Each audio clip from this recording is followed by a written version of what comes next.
মানুষ বড় অভিমানী প্রাণী। সে চায় তার মন খারাপ হলে প্রিয় মানুষটাকে না বললেও সে বুঝে ফেলুক।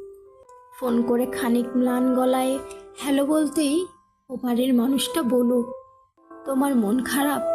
তার এলোমেলো চুল খানিকটা লাল চোখ দেখে বলুক তোমার ঘুম হয়নি রাতে, দুঃস্বপ্ন দেখছো, টেনশন করছো কিছু নিয়ে।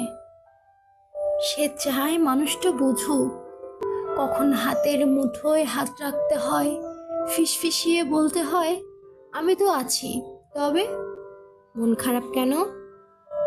সে চায় মাঝরাত্রিরে সে টের পাক পাশের মানুষটা তার মাথার নিচের সরে যাওয়া বালিশটা ঠিক করে দিচ্ছে। শেষ রাতে যখন খানিক হিম নামে তখন জড়িয়ে দিচ্ছে ওম চাদরে।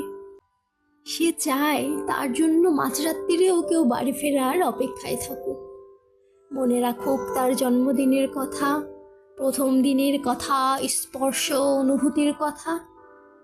সে চায় তাকে ছুঁয়ে দেখতে গিয়ে কেউ মিথ্যে মিথ্যে অজুহাত বানাক, কেউ কপাল ছুঁয়ে বলুক দেখি দেখি তোমার জ্বর নয় তো। অভিমানে দূরে সরে যেতে চাইতেই কেউ বলুক খানিক ভুল করেছি বলেই দূরে সরে যেতে হবে। তবে এই যে এত ভালোবাসি তাতে আরো কাছে আসা যায় না, আরো আরো কাছে।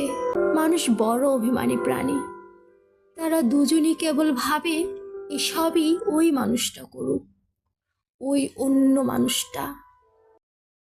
কিন্তু শেষমেশ করা হয় না কারোরই। তাই কাছে আসা আর রঙিন দিনেরা ক্রমাগত দূরে সরে যাওয়ার ধূসর বিবর্ণ গল্প হয়।